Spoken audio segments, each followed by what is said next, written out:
Hello everybody, welcome to Snyder's Inc. and today we got another MrBallen one for you. I told you I was going to do one today, and I meant it. This is Russia's most feared criminal, mature audiences only. We're going to get right into this, ladies and gentlemen. Hit the like button, hit subscribe button, comment, think down below. Let's go. Sounds exactly like an urban legend. It sounds too exaggerated, too grotesque, too terrifying to be real, but it is. This is the true story of the Bitsevsky Park maniac. But before we get into today's story, if you're a fan of the strange, dark, and mysterious delivered in story format, then you've come to the right place because that's all we do, and we upload once or twice every week. So if that's of interest to you, please offer to help build the Like Button's new dresser they just got from IKEA, and as soon as you open it up, immediately find all the screws, strip them all, and then leave. Also, please subscribe to our channel and turn on all notifications so you don't miss any of our weekly uploads. All right, let's get into today's story.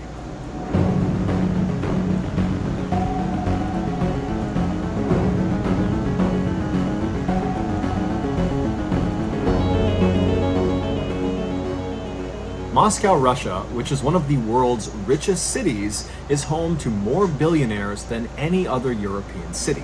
But if you travel just 10 miles south of Moscow's richest neighborhood, the Golden Mile, you will reach one of Russia's poorest neighborhoods, the southern Moscow suburbs. Nicknamed Zhopa Mira, which means the asshole of the world, these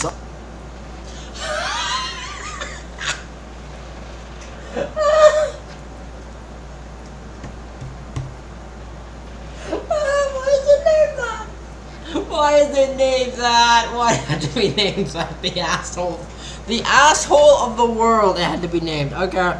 suburbs used to be a thriving neighborhood with tens of thousands of working-class Russians and their families calling it their home. But after the fall of the Soviet Union in 1991, the money and the jobs in this area dried up completely, and even though the residents wanted to relocate and live somewhere with more opportunity, they couldn't. They didn't have the resources to leave, and so they were trapped. And since Yep, that exists in many places where you want to go somewhere where you actually have opportunity and you can improve your life and live your life, but you have no resources, no income, nothing to be able to really help you do that, so you are just trapped in this neighborhood where you were destined to just not get nowhere. 1991, really nothing has changed in these suburbs. Today, there are still tens of thousands of now very poor Russian families that still live there, living in these totally overcrowded Soviet apartment buildings that are these big, square, identical looking things that are literally falling apart. And most of the people who live in these suburbs either are unemployed or they work some dead-end job that barely pays them any money. The police in the suburbs are completely underfunded and, for the most part, are corrupt. Oh, absolutely. Oh, yeah, they don't give a damn. They're corrupt as hell. They'll take any opportunity to make money at these officers. Yeah, these officers are I'm not surprised at all that the officers are, very corrupt in this situation. Not surprised at all. And so crime over the years has really taken a dramatic uptick. Also, drug and alcohol abuse are completely running rampant in this part of the world. But despite their notoriously rough living situation in the southern Moscow suburbs, these residents do have one claim to fame, and that is the Bitsevsky Park. Bitsevsky Park is comprised primarily of a massive, lush green forest that is full of wildlife and beautiful streams and clearings, and it sits... That does look actually very beautiful. That is a very beautiful forest. That looks like it'd be fun to go walk around in. It's right on the southern edge of the southern Moscow suburbs. In total, the park covers a whopping 2,700 acres and stretches 4 miles from top to bottom, which makes it 3 times bigger than New York City's famous Central Park. Bitsevsky Park had always been a popular tourist destination for people living around Moscow, but after the fall of the Soviet Union, the park's popularity skyrocketed, specifically amongst people that lived in the southern Moscow suburbs. As their lives continued to become more bleak in the 1990s, They compensated by going to the park as much as they possibly could. They would take long walks in the woods, they would play chess with their friends along the peripheries on the park benches and tables, or they'd go cross-country skiing in the winter. Basically, year-round, this park became their escape from their miserable everyday lives. But that would not last. Starting in the early 2000s, something totally unexplainable and terrifying began happening in the park, specifically in the heavily forested area in the park. And eventually, this unusual event that was taking place, got so completely out of hand that the residents of the southern Moscow suburbs stopped going in the park. They were literally too scared to go inside. The strange phenomenon began in 2001. From May to July that year, 10 people went missing after having been spotted either in or right around the outside of the heavily forested area inside of Bitsevsky Park. All of them were alone when they were last spotted, and all of them were men. Now, there was some precedent for people suddenly going missing in this part of Russia. Every now and again, people would try to flee these suburbs to try to make a better life for themselves somewhere else. But time and time again, they would just come back a couple of days or weeks later because it hadn't worked out. But when these 10 men did not come back in a couple of days or weeks, their families went to police and reported them missing. But unsurprisingly, the police did not launch an investigation. Instead, they accused the 10 missing men of just being drunk bums who probably wandered off somewhere, and whatever trouble they were in, it was their fault. Now, let me tell you what's happened here. This is what we call lazy fucking police officers. Corrupt, lazy fucking police officers. You have nothing to do in this suburbs. You don't want nothing to happen. In fact, if someone walked over to you and said, I just killed a man, you'd probably give them money saying, don't tell it happened again. Just don't tell us it happened. Next time you do it, don't tell us. You are so lazy, these officers, that they don't want a fucking thing. They don't want to know a fucking thing that happened. That's how lazy these officers are. And you can't tell me otherwise. There's no way. This is literally what happened. This is next level laziness right here. This is insanity in how lazy these officers are. The families and the locals did not buy this explanation. No! But there really wasn't a... Well, you would know if they were drunk bums who got themselves like. You would know if they were drunks. You would know. The families would know that answer. Better explanation. These men really had just kind of vanished. No one had any idea where they went. And so given the kind of general grim outlook on life that lots of people held in this area, people just kind of accepted that whatever happened to these 10 men happened, and there's nothing any of us can do about it.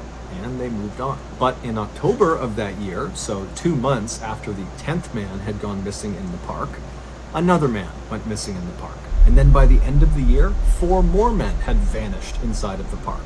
And all of them vanished under the same circumstances, last spotted alone in or around the heavily forested area in the park. The families of these 5 men would go to police, they would report their family members missing, but again, the police did not launch any investigation and blamed the missing people for being responsible for whatever happened to them. And then well, here's what would happen here. This is how bad I feel like these police are. If these people found out this officer person got shot in like an impossible area, even though it'd make no sense, they'd be like, oh, the gun's missing, well, clearly they committed suicide, so we don't have to do much investigating. Like, that's what happened. It literally made no sense. The gun's gone. Doesn't matter. That's what we say. It's their fault. That's it. That's how these police officers, they will blame any human, they will blame anyone to do work. They don't want to do work at all. They don't want to do a fucking thing.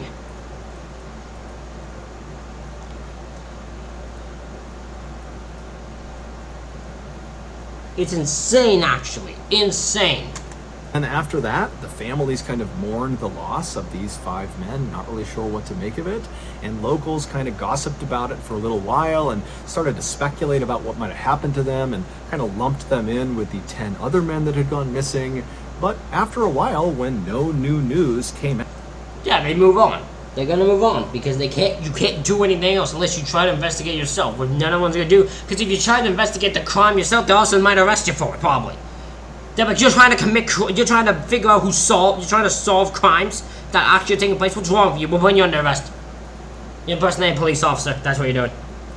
Why aren't you doing the job? We don't just you impersonating a police officer. That's all that matters. Out about what happened to them, everyone just kind of moved on again. And unbelievably, this pattern would repeat itself for nearly 4 years. From 2002 to late 2005, 25 more.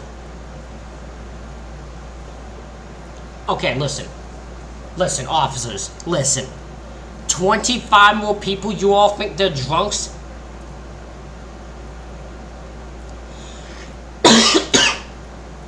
You know damn well they ain't drunks. You know damn well they ain't drunks. You know the answer to this.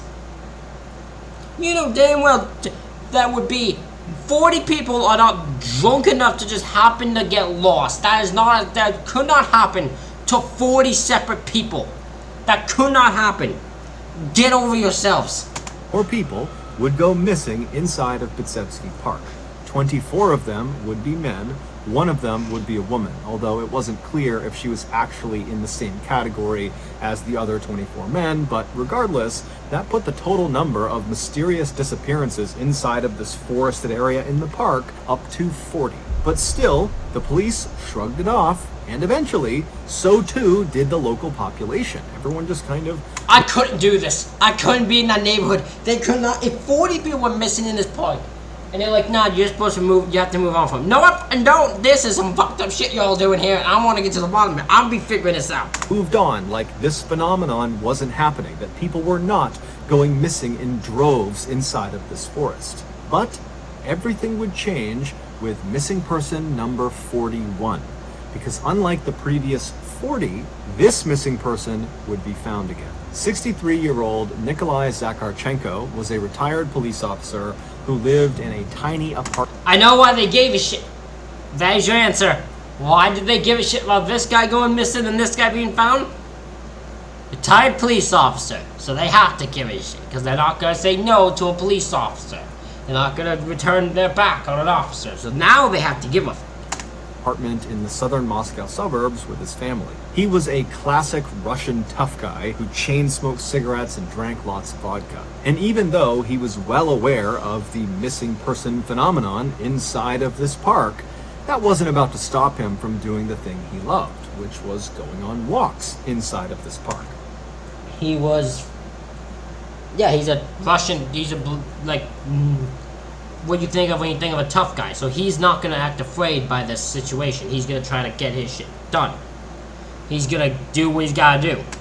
He figured whatever was out there, he could handle it. So one evening in November of 2005, Nikolai told his sister that he was going to go out for a walk in the park. But that night, he didn't come back. And so his family was very worried about him, but they decided they would wait until the next morning to see if maybe he showed up. But the following morning, when Nikolai did not show up, his family went to the police. But per usual, the police did nothing. A few days later, a local... I'm surprised they did nothing. I'm surprised. I would have thought because he's a retired police officer, they immediately would have went hunted for him. Like, that's the only reason they would have hunted for him and tried to get this thing solved. That his particular case solved. Because he's a retired police officer. But then again, he drinks vodka? Drunk guy. Must be a drunk guy. That's the answer. Thank you. Was walking fairly deep inside of the forest, inside of Bitsevsky Park, when they noticed well off the trail, off to the left side, there was something unusual kind of tucked in the underbrush. Now, this local was all alone. They had kind of a bad feeling about whatever this was, and so they called the police, and they reported seeing something strange. And surprisingly, the police did actually come out, and they went over to investigate, and they found this unusual thing was Nikolai Zakharchenko. He was lying face down, he was fully clothed, and he only had one injury, but it obviously had been fatal. He had a massive hole on the back of his head. This was not from a gunshot. This was from massive blunt force trauma. He had been... So whoever killed him struck him so hard in the back of the head that it caused a hole in his head. Holy sh! You gotta have anger to do that. You gotta be angry to do that. Struck so hard that literally the back half of his skull was blown clear off. The police searched the area in hopes they might find the murder weapon or some other clue as to what happened to him, but there was nothing. And so all the police could deduce was that Nikolai had obviously been attacked either by a person or group of people or even an animal, and that whoever his attacker was, or whatever his attacker was, had clearly snuck up on him, given the location of his injury. Now that the police had a body, and it likely looked like it was a murder, they could no longer ignore the fact that so many people had gone... Yes, they could have. Yes, they absolutely could have. These guys could have been like, well, this is different, clearly. See, those 40 were drunk, and this is clearly a first-time killer right here. You clearly, this is the first time someone's actually died in this thing. That's all this is. This is a one-time killer. If they really wanted to ignore it, they could still say those 40 people were drunks, and this is the first time this is a first-time killer right here. If they really wanted to be lazy, what I'm pretty sure happened was those people, I bet you, they were pissed they found this body. They were pissed. They were just like, son of a bitch. God damn it. And they were trying to figure out the thing. He's like, we gotta do work now. We gotta fucking work now. We gotta try to solve this. Fucking dumbasses. Why couldn't they just hit the body better? Missing inside of this park, and it was looking like probably if they looked around the park, they might find more bodies. So the local police called in reinforcements from Russia's Criminal Investigation Department, and they came to the southern Moscow suburbs, and with the local police, they began searching every inch of this park, looking for more bodies, or just for any indication of who or what was behind this attack and behind all these missing people. But after several days of a very extensive search, where they looked everywhere in this park, all over the forested area, they found nothing. At the same time this huge police search was going down inside of Bitsevsky Park, news about Nikolai's death had spread amongst the southern Moscow suburbs, and people were now getting really scared. Before, the fear of the park felt kind of theoretical because there were no bodies. And so even though it seemed far-fetched, it did seem possible that maybe all these people were getting lost on their own, that they really were just drunks stumbling. Come on, you'd have to be stupid to actually believe that's what this was. The first few, maybe. You could think that, but 40 of them, nah, by that point I'm like, okay, there's something going on in this forest. They're not disappearing. No. So I don't know where they're hiding these people, but there is something going on in this forest. Off. But now, with the discovery that one of these missing people had been horrifically killed, that made the danger associated with this park feel very real. And so it was around this time that most residents of these suburbs stopped going inside of this park in fear of whatever was out there in the forest, and they would forbid their children from going in, and they would tell their neighbors, don't go in the park. And they gave this evil thing that lurked in the forest that caused men to disappear and attacked Nikolai, they gave this thing a name. They called it the Bitsevsky Park Maniac. But despite...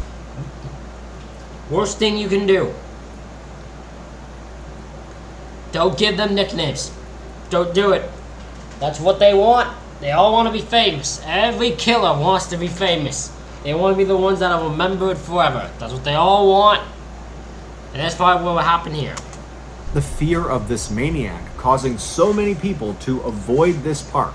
And despite the massive police presence that was in the park, constantly looking for bodies, looking for clues, and just generally patrolling the area, despite all that, people still continued to go missing in this park. Starting just a week after the discovery of Nikolai's body in November of 2005, all the way up to April of 2006, 9 more men would... How? This has to be a person that the community trusts. This has to be a person, this is either a person this community trusts so much that he's able to get people to go into this forest with him without ever thinking twice on it. So maybe it's one of the police. Maybe it's someone who knows the police. That way they trust in them. It's either that, or it's someone who lives in the forest. So someone who lives there, not in the suburbs. Someone who lives in the forest who's able to get around it so perfectly because he's been around it for his whole life. Mysteriously vanish in the forested section of Bitsevsky. I am saying him because I'm assuming if you're gonna be hit so hard, the back part of your head's gonna be blown off. Then I'm assuming it's a him. Park. And just like Nikolai, just a couple of days after they were reported missing by their families, they would be found lying out in the middle of the park with the backs of their heads caved in. But unlike Nikolai, most of these 9 victims had been found with a glass bottle jammed into the hole in the back of their head, meaning almost certainly this was the work of a human, not some animal. By this point, almost no one was stepping foot inside of the park, because it was basically common knowledge that, a serial killer is obviously on the loose in the forest. But despite this, there were still some very stubborn people who continued to go inside of the park. I'm going to assume those people are people who are, that's their routine, right? That's part of their routine, is they're going in this park, and you ain't taking that routine from them. You ain't taking that part from them. So that's what that's probably why. And one of those people was 32-year-old Alexander Pichushkin. He had been born in the southern Moscow suburbs, and he still lived with his family in the same tiny apartment he had grown up in. It's safe to say Alexander's life had been more difficult than his peers. When he was just 4 years old, he fell backwards off of a swing, and when he sat up, he was okay, but the swing came swinging back and smashed him in the front of the head, causing brain damage. Now, his family did not have the money to send him to a hospital, and so when he stood up after getting struck and he was kind of able to walk around and he seemed okay, they determined he was fine and they didn't follow up. But Alexander was not fine. The injury had impaired his cognitive abilities, and years later, when he went to school, the other kids would bully him for sounding dumb. By the time Alexander was in high school. Yeah. So so he had a brain injury. A brain injury that was never diagnosed, never figured out, probably until way years later. Probably when either they found his body and where this is going, or they caught him because he's the guy. Because you don't bring up this specific name for no reason. Because they've gone out making everyone else a mystery. They've only brought up one man. The first body that was found, and now this guy is the only other name they've brought up. So either he's the killer, or he's a main body that's found that solves the case. He felt like an outcast. He didn't have any friends, and he was miserable. But his grandfather, who lived in the same apartment complex as he did, he noticed this about Alexander, and he decided he would take him under his wing and he would look after him. And so the first thing he did is he asked Alexander to come over, and he taught him how to play chess, believing that would be something they could bond over. And when he taught Alexander the rules of this game, which are quite complicated, it was like it opened up the secret portion of Alexander's brain that had never been opened before. Alexander immediately absorbed all this information about chess and became a master of it practically overnight. Within a couple of days of being taught how to play, he was beating his grandfather virtually every time they played together. And so his grandfather was totally thrilled about this and was very proud of Alexander. And so he decided to bring Alexander down to Bitsevsky Park, where all these old men who were total chess masters were always playing chess on all of the park benches and tables. And so he brought Alexander down there, and he put him up against all of these incredible players, and very quickly, Alexander was wiping the floor with them. And That's insane to think about. So this guy was just taught how to play chess, and from the moment he was taught, he absorbed it all, and almost like he clicked with it instantly. So he figured it out pretty much overnight, over the next few, and pretty much by the next few days, could beat his grandfather and chess masters with ease. Loved him for it. He was their star. He was their prodigy. They totally adored him, and they respected him. And when they found out he was getting bullied at school, they made a point of telling him that he would always have a place with them in this park. And so for Alexander, this was like the best moment of his life. He finally felt like he was accepted, and he finally felt happy. And so over the years, even after Alexander's grandfather passed away, Alexander continued to go down to Bitsevsky Park to play chess virtually every day. And he kept going to the park to play chess, even when men began going missing in the park, including some of the men he played chess with. And Alexander continued going to the park to play chess, even after bodies began piling up in the park. Alexander's mother... It might be that he was going to the park all this time, not to play chess. I have a feeling I know why his name was brought up. This man had a brain injury that he couldn't, that no one really knew about. So we don't know how to stop. So we don't know, maybe he had a violent tendency, violent thoughts in his brain. And if these violent thoughts came almost anger towards people. Maybe most of the men who bullied him were men, so that's why he targeted men so much. Is he just bullied them. He was bullied by men, so he took it out on men. It's not even the same people who are bullying him, it's just he hates men, so he just targets them. Was terrified for him and felt like he didn't understand the risk he was putting himself in by going to this park all the time. But every time she pleaded with him not to go, just take one day off from playing chess, Alexander would say, "Mom, I'm gonna be fine," and then he would leave anyways. In April of 2006, Alexander was 32 years old and worked for a local grocery store stocking shelves.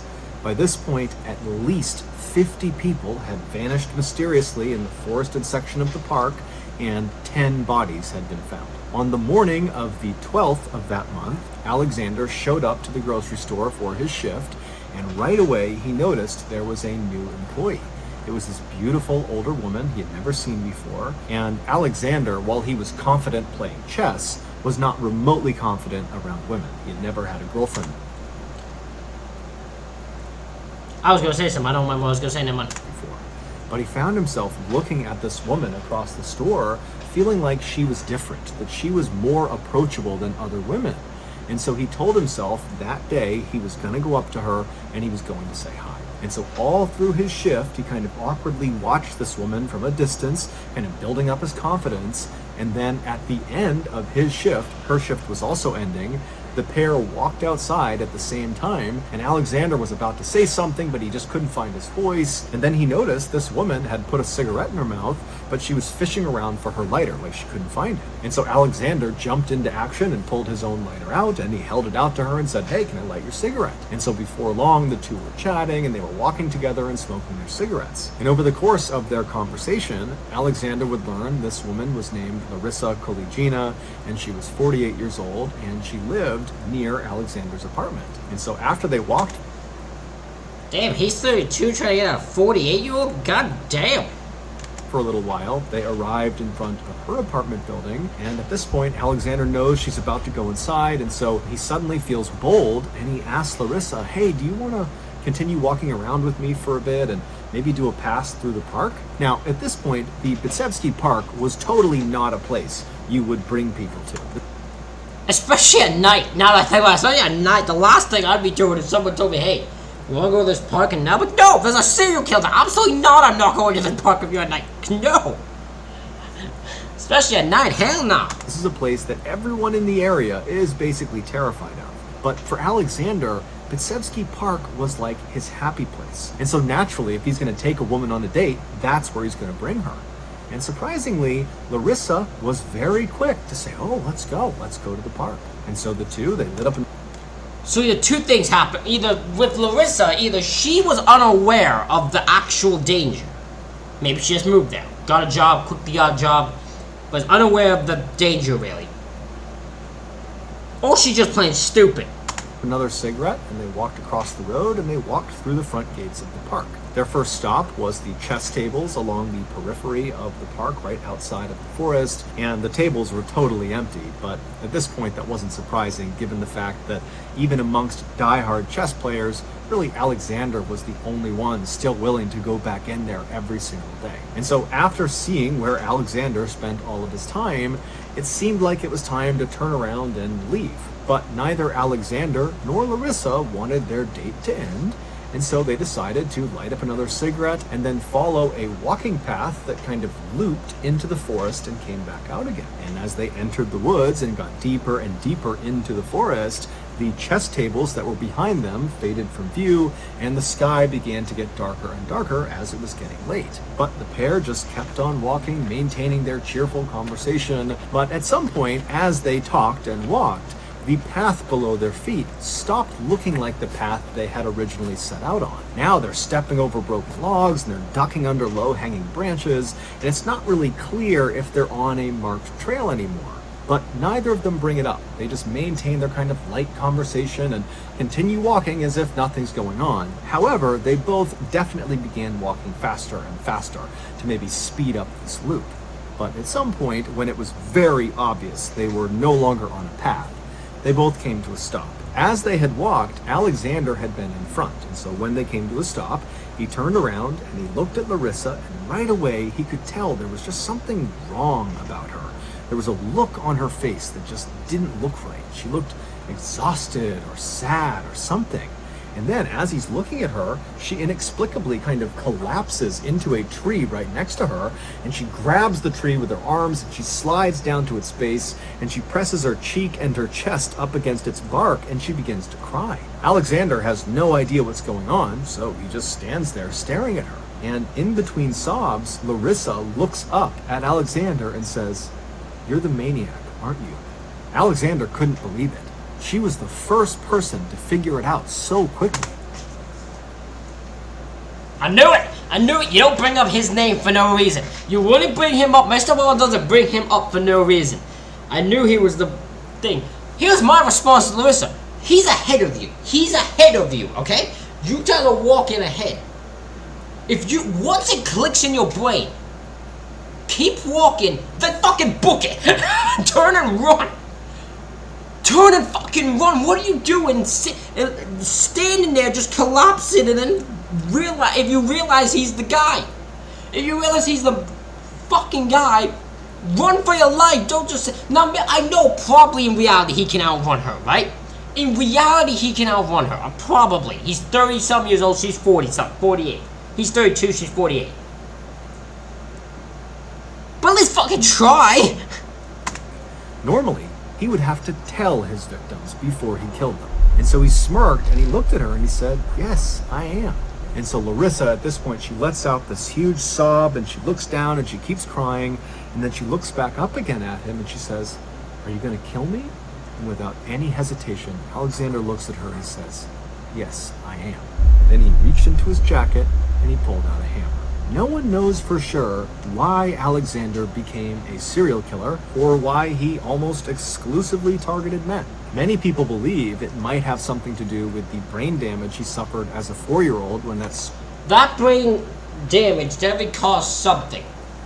It definitely it triggered something. It caused an issue with his brain that made him more violent. Something.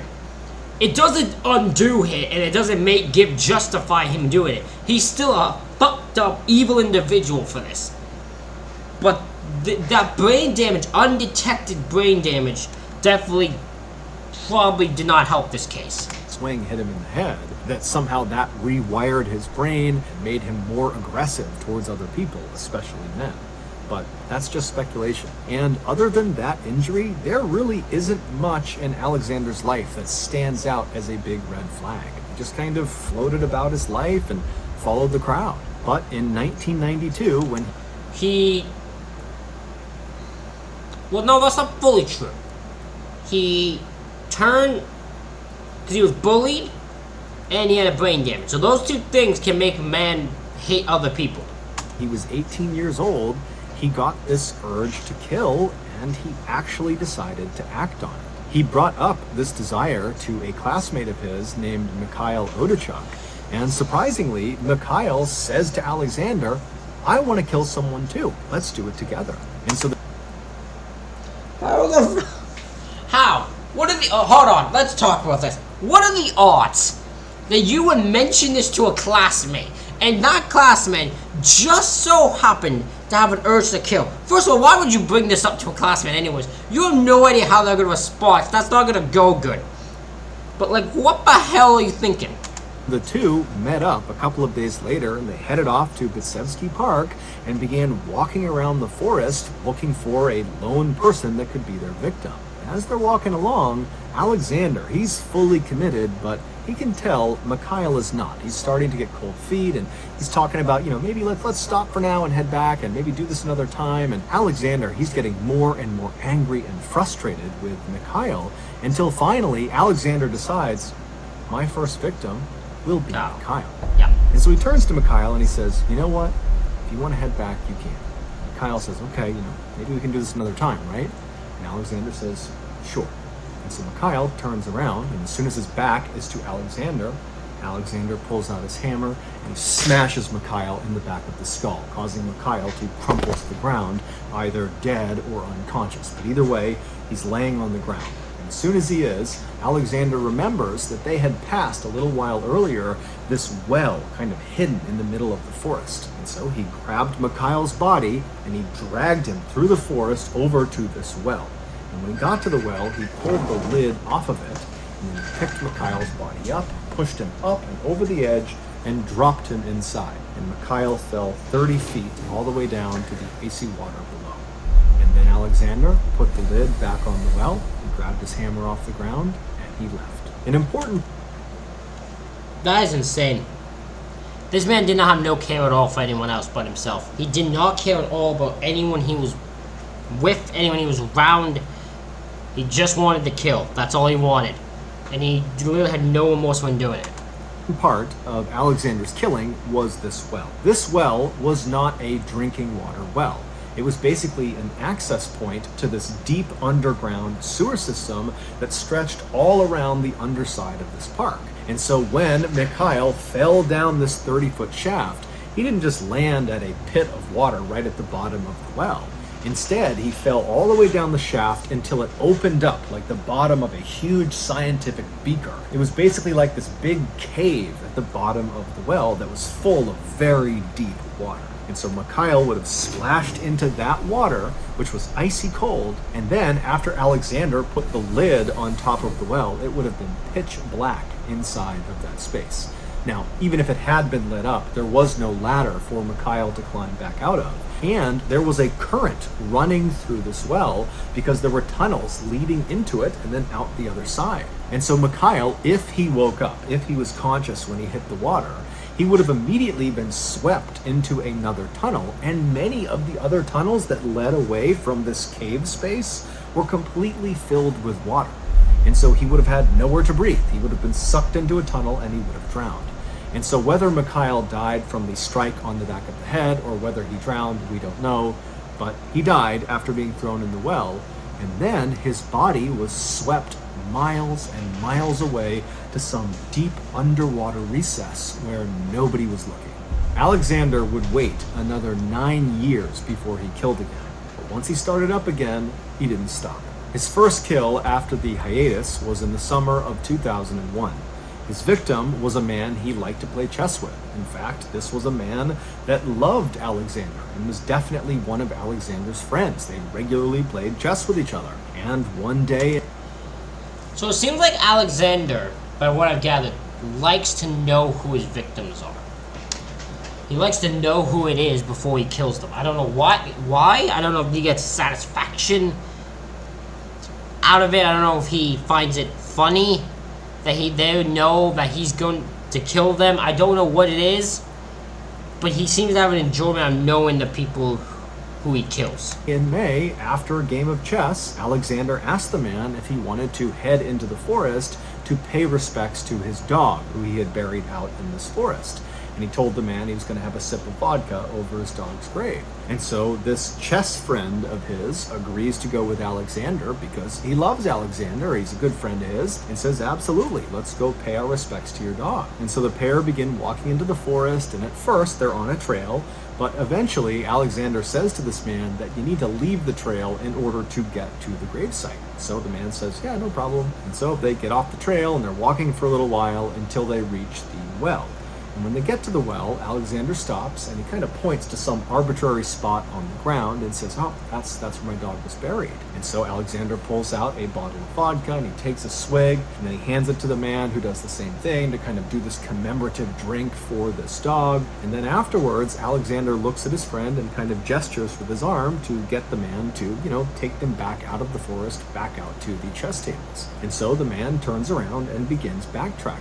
And as soon as he does, and his back is to Alexander, Alexander pulls out his hammer, he walks up behind his friend, and he smashes him over the back of the head. And then just like Mikhail, he drags this man's body over to the edge of the well, he pulls the lid of the well off, and then he lifts this man up, and he dumps him into the well shaft, and then he puts the lid back on top. Alexander continued to lure his victims out to that well, and all of his victims were people he knew. They were his chess friends. They were his neighbors in his apartment complex. They were anyone he had a personal relationship with. He would later say that that was his preferred victim. He liked to know the person he was killing. It made him feel like God. Amazingly, It made him feel like a god to know his victims that he was gonna kill. Made him feel like God to be able to take their lives, because he chose their lives to end.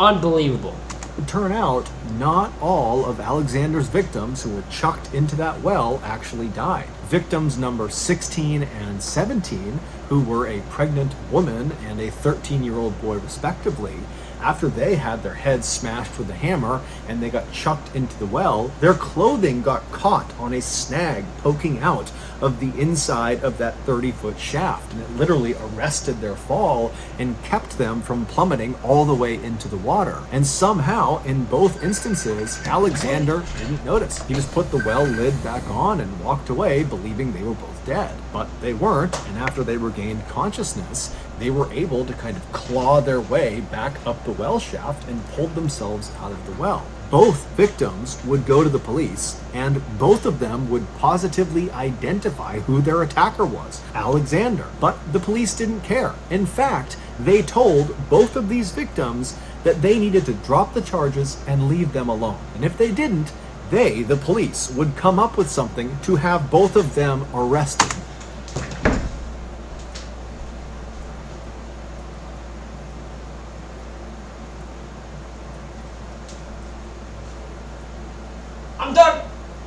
I'm done. I can't. No, I can't top that. I can't come up with. I can't.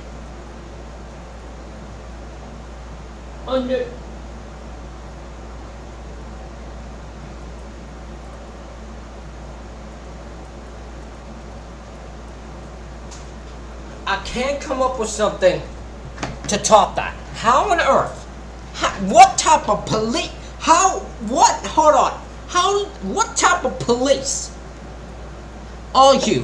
When two people go over to you and go, hey, two men, a man, like the same guy, both these women go, both the woman and the man go, hey, this guy just tried to hit me with a hammer and throw me into this well.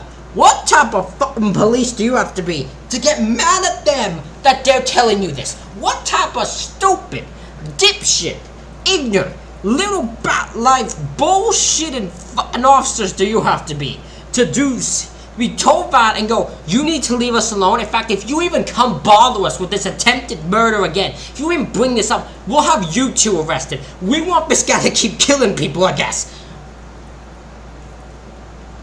These officers, this whole police, they don't even need a police department in this place. The police department's useless. The police department don't even want, they don't even exist. Just fucking disbanded.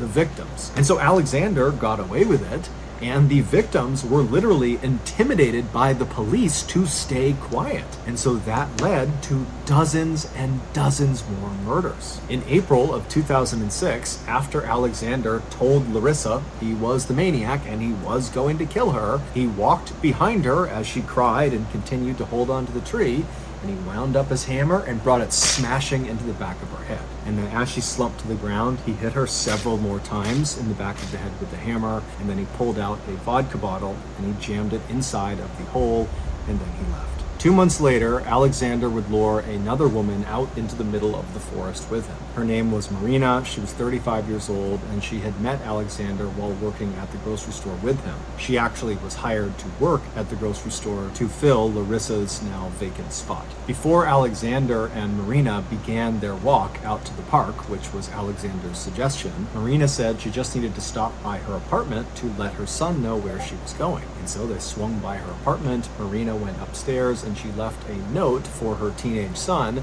saying where she was going and who she would be with, and she even left behind Alexander's name and his phone number on this note. And so when she came back out again and she and Alexander began walking towards the park, Alexander knew that if he killed her, which was his intention, that he would certainly be caught. The police were on super high alert at this point, and they would certainly get their hands on this note, and that would absolutely implicate him. And so he didn't really know what to do. But by the time they were strolling into the forest, Alexander had decided he was going to kill her anyways. And many people believe he did this specifically to get caught, not to protect the public from himself, but because he wanted fame. He wanted recognition for what he had done. This theory stems from the fact. That's what I thought. Like I said, most serial killers just want to be, they want fame. They want to be caught. They want to be the ones that succeed. That's all they want. That's all they care about. Fact that starting with his 41st victim, Nikolai Zakharchenko, Alexander began leaving his victims' bodies out in the open. He stopped putting them into that well. And he wouldn't just leave them out in the open. He would prop them up in strange poses against trees, and he would jam glass bottles into the holes in the backs of their heads, indicating he wanted the police to find them. That way, he could get all the credit he believed he deserved. When the police did finally arrest Alexander, they searched his apartment, and they found this notebook. In this notebook was a picture of a chessboard. Now, a chessboard has 64 squares on it, and in Alexander's notebook, this chessboard had 62 of the 64 squares filled in. And Alexander would explain to police, he wanted to fill that chessboard. He wanted to fill that chessboard and get 64 deaths. And after he got that 64 deaths, he might have stopped. He might have just stopped it there. Or he might have just started a new chessboard and wanted to go again. That was his scorecard. He had 62 victims. It would turn out 2 of those people had actually survived, the pregnant woman and the 13-year-old boy, but still, there were 60 murders accounted for in this notebook. Alexander would be fully cooperative with police and would tell them every detail he could possibly remember about every single killing, including what conversations were like with the person he killed right before he killed them. He would also often reenact what he did to the person and how he felt afterwards. It was very clear that Oh yeah, this guy's enjoying. This guy's enjoying the fact he gets to revel in his success as a serial killer. This guy loves the fact he's part of that. They're asking him to reenact this shit. Alexander was reveling in the attention he was getting from law enforcement, and it was very clear that he loved talking about killing. Ultimately, the police were only able to gather enough evidence to charge Alexander with 49 murders, not 60. And when Alexander heard this, he was totally disappointed, and he asked the judge if he could get credit for the other 11 murders to maintain his 60 victim mark. The judge said no. During This guy is unbelievable. This guy is being charged with 49 murders, and he's like, hey, listen here, judge. I did 60. I want you to give me credit for those 11. Okay, I want my credit. No, you're not giving that to anyone else. I don't even want mystery. I want that said that I did those. You are gonna give me 60. And just like, no, I'm giving you 49. That's what the charge is. He's like, get to it. In his trial, Alexander was deemed to be such a threat, he was kept inside of a glass cage the entire time. And during the proceedings, he showed no remorse, and in fact, seemed kind of happy, like he was enjoying the spectacle of his trial. He was ultimately given the harshest penalty under Russian law at the time, which was life in prison without parole, and the first 15 years of his life sentence would be in complete and total solitary confinement. So virtually no human interaction, kept inside of a cell 24 hours a day with nothing in his cell all day long. Alexander is still alive today, and he is still in solitary confinement. So that's going to do it, guys. That is insane. That is insane. Hold on, let's see. So he's... I don't remember when he got arrested, so I can't even try to react it. Holy crap, though. What an insane goddamn story. Ladies and gentlemen, let me know what you thought of this insane story in the comments below. Hit the like button, hit the subscribe button. Thank you all for watching. I'll see you all for the next one.